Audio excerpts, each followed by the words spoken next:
prière du Maghrib. Donc le Maghrib, la prière du soir, juste après le coucher du soleil, avant que les rayons ne partent complètement, c'est le moment où l'homme voit justement tous ces êtres. Donc ça peut rappeler l'hiver en comparaison par analogie aux saisons. Ça peut rappeler la mort par rapport toujours en comparaison à la vie humaine. C'est cette période-là où justement tout s'éteint, tout commence à se calmer, où toute l'activité qu'il y avait dans la journée commence à s'arrêter. C'est à ce moment-là où la prière du Maghrib permet de nous tourner justement vers cet être qui dure, qui n'a pas de temps limité. D'ailleurs, le temps, il n'y a pas de temps pour Allah. C'est toujours dans cet esprit de recherche de la perfection. Donc au début de la journée, dans le Fajr, on a dit qu'il recherchait le Tout-Puissant. Là, dans chaque prière, bien sûr, on dit Alhamdulillah. Donc là, dans la prière du Maghrib, on dit Alhamdulillah, qu'on ait pu se tourner vers un être qui est infini. Donc, tous les êtres, toutes les créatures que nous côtoyons dans la journée, arrêtent leur activité. Les humains, donc, par rapport on a dit en analogie par rapport à la vie humaine, c'est la période qui peut être représentée par la mort, l'hiver par rapport aux saisons. Donc l'humain, nous, êtres humains, hommes, femmes, donc hommes avec un grand H, on a besoin de se tourner vers cet être à ce moment-là, dans un état psychologique où cet être est infini. Il n'est pas limité dans le temps. Et il ne décline pas, il ne perd pas de sa puissance, il n'a pas de temps qui passe en lui. Donc le Maghrib, la psychologie du Maghrib à ce moment-là, entre autres bien sûr, mais ça nous permet de nous rappeler de tout cela. Alors dans la prière du Maghrib, et comme dans chaque prière bien sûr, mais spécialement ce qui entre dans la psychologie de la prière du Maghrib, c'est notamment ce verset dans la Fatiha où on dit « Iyyaka na'budu wa iyyaka nasta'in » C'est toi que nous adorons et c'est toi dont nous implorons le secours. Le verset 5 de la première sourate Fatiha. Il proclame ainsi, je vais lire ce que a écrit Abdullah Mazabi, il proclame ainsi qu'il l'adore, qu'il adore Dieu et qu'il recherche de l'aide auprès de sa nature divine, de sa seigneurie et de sa souveraineté sans partage. Puis il s'incline déclarant avec l'univers entier sa faiblesse et son impuissance, sa pauvreté et sa bassesse, devant la majesté infinie de la puissance illimitée et devant le pouvoir absolu de celui qui dure sans limite. Et il dit « Toute gloire est due à mon Seigneur Tout-Puissant ».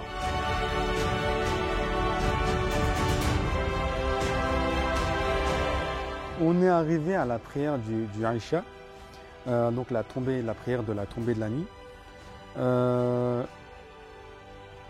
Alors la psychologie dans cette heure de prière et dans ce moment de prière, c'est que on voit toutes les traces de vie qui disparaissent, tous les rayons du soleil qui disparaissent totalement, donc totalement à l'horizon, plus un rayon de soleil, donc c'est vraiment la nuit tombée.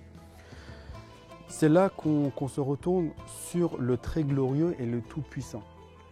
Donc c'est là où vraiment, c'est le point où tout est arrêté, tout est stoppé.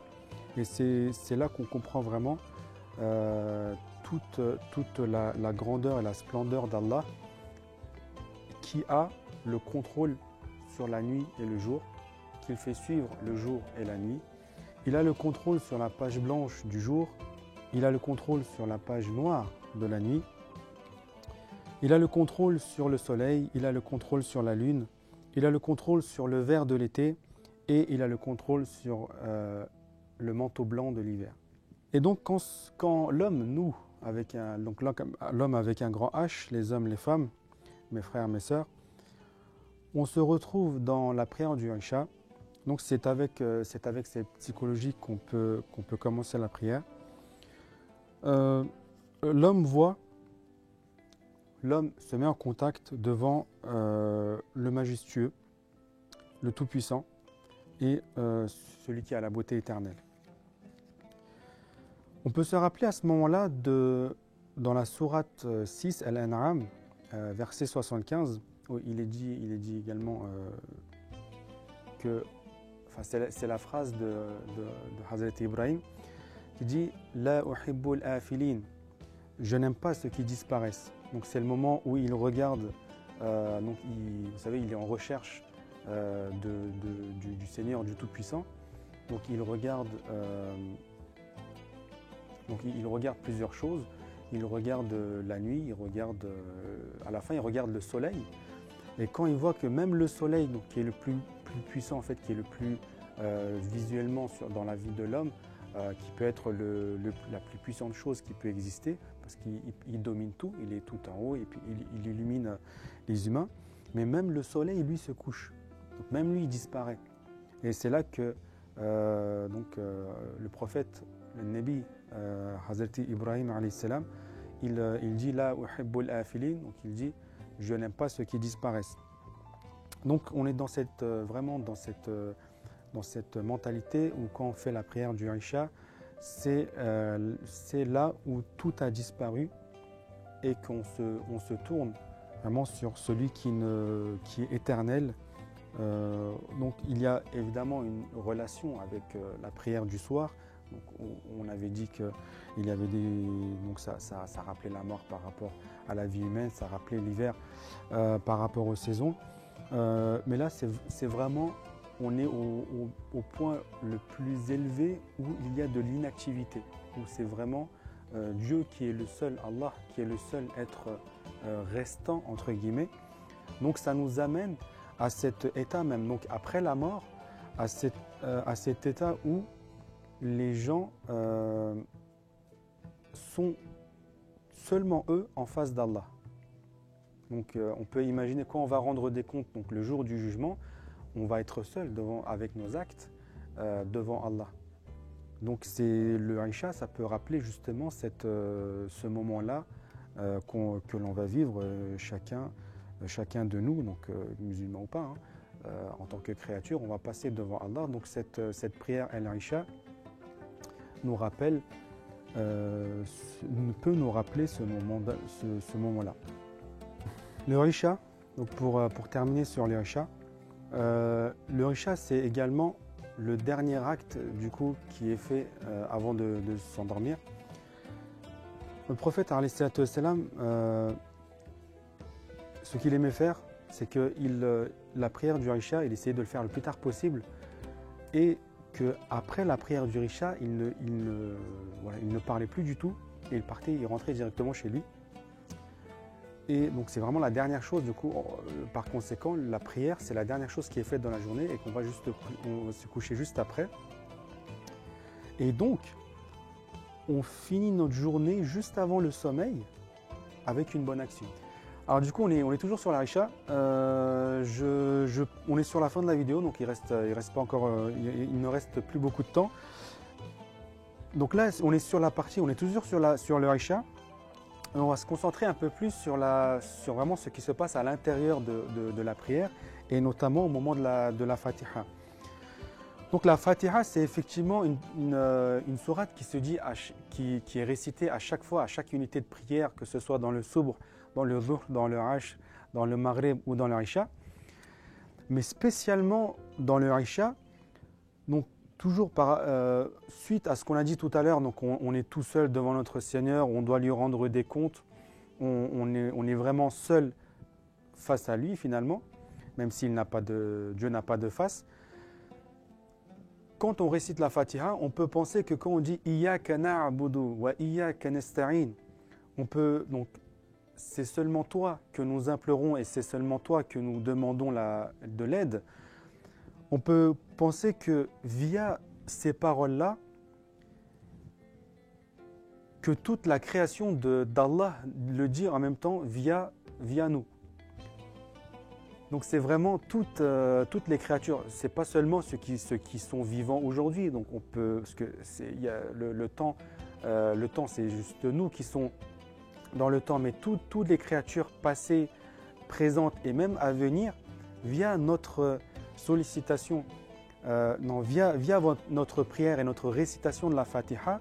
Donc quand on dit c'est toi que nous implorons, c'est de toi que nous demandons l'aide.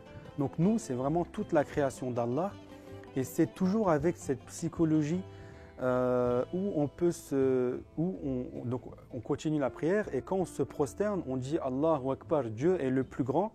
On peut toujours penser que c'est toute la création en même temps que nous, donc via nos paroles, qui se prosternent devant le Seigneur Tout-Puissant. En même temps que cette prosternation, on dit Allahu Akbar et on se prosterne, on peut penser également à cet ordre qui est donné par Allah, kun, soit. Donc c'est le moment de la création. On peut penser également à cet ordre qui prend pour chaque créature, chaque année, chaque siècle et même, c'est vraiment toute la terre et vraiment tout l'univers, c'est l'ordre. Donc kun fayekun, Sourate 36 verset 82, kun fayekun, soit, donc l'ordre soit de Allah et il est, donc il devient, il a été créé. Donc on a dit que pendant la prosternation, donc quand on disait Allahu Akbar et qu'on se prosternait, on pouvait penser à l'ordre d'Allah, donc il dit kun fayekun, soit et il est.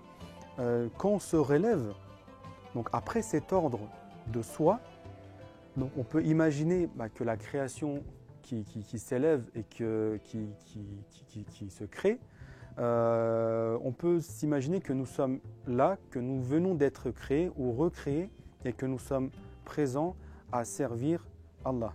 Bien évidemment, tout cela fait partie de l'Aïcha, dans la psychologie de l'Aïcha, mais également dans chaque prière. Dans chaque prière, nous récitons la Fatiha. Donc dans chaque prière, on peut effectivement penser qu'à chaque fois, nous sommes créés de nouveau. Et on voit aussi par acheminement que finalement, dans chaque unité de prière et dans les prières du coup en général, la prière est une sorte d'ascension. Donc on commence par la Fatiha, on dit Alhamdulillahi Rabbil Alamin, donc toute louange est à Dieu. Donc on commence des louanges à Dieu. Après on continue dans la Fatiha, donc ça commence à aller vers comme une discussion entre Dieu et nous. Et on vient sur la partie Iyyaka na'budu wa iyyaka nasta'in. Donc c'est que toi que nous adorons et c'est que toi que nous demandons de l'aide. Donc c'est petit à petit, c'est un acheminement et c'est un approfondissement spirituel. Donc voilà, c'est ce qu'on a vu pour ce sous-chapitre, donc la psychologie humaine et prière. Merci à mes frères ici présents de m'avoir écouté. Merci à mes frères et sœurs qui me regardent et qui nous suivent. Vous êtes de plus en plus nombreux à nous suivre, à nous regarder, à nous partager de commentaires. Donc ça fait très plaisir, continuez ainsi. Si vous avez des questions, bien sûr, n'hésitez pas.